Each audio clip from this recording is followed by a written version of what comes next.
Nema ga slika za video, ali mislim sada što vidimo. Ajde. Znači to, evo, on je došao. Kaj pije? Ne, nije pio vode, dao sam, ima vode u autu. Da, moramo malo.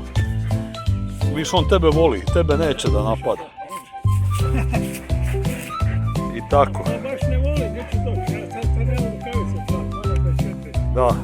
Prije 13 sati se moram oblačiti da idem na ručak. Aha, ideš na ručak? A ne, još ne idem, da 20 minuta. Aha, 20 minuta.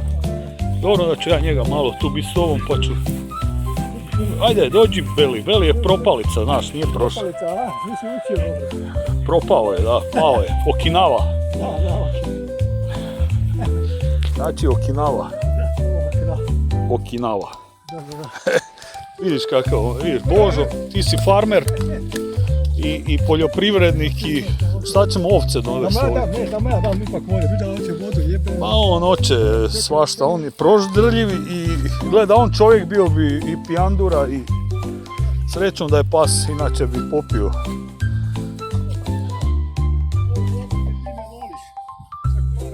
Aha, sa klorom. A nije, pa sve će već klor ispario, već 2 dana. Beli, Ej, možeš mu i vina dati, možda bi pio kakav je blesak. da, propalica. Propalicu. Ne voliš školu? Ne pit. Fuj, ta voda ne smiješ pit, ne. Odi, Beli. Evo ti, evo, vodica. Evo vode prave. To je pravi, vidiš kako ti Božo dao. Božo je pravi, nema šta. Tako je to, vidiš, to. A? Jedan ipak. Da, može malo, a? Ne, nema. Dobro je. Dobro. Ja idem, a? Pa ima, nije popio sve. Tu stoji pa... On hoće ovo, znaš, on voli smrdljivo. Ne tu vodu, to je za zaljevanje voda. Evo, vidiš ova tvoja priroda. Puno zemlje jer perem čaše. Znači ti to sve na ovoj. Ova voda nije dobra, ove nisu dobre. Da. Ova je kopriva.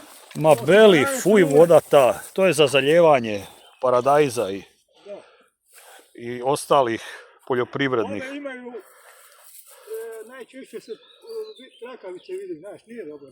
Da. Sad ovo jesam pravo, a ne možeš ti svako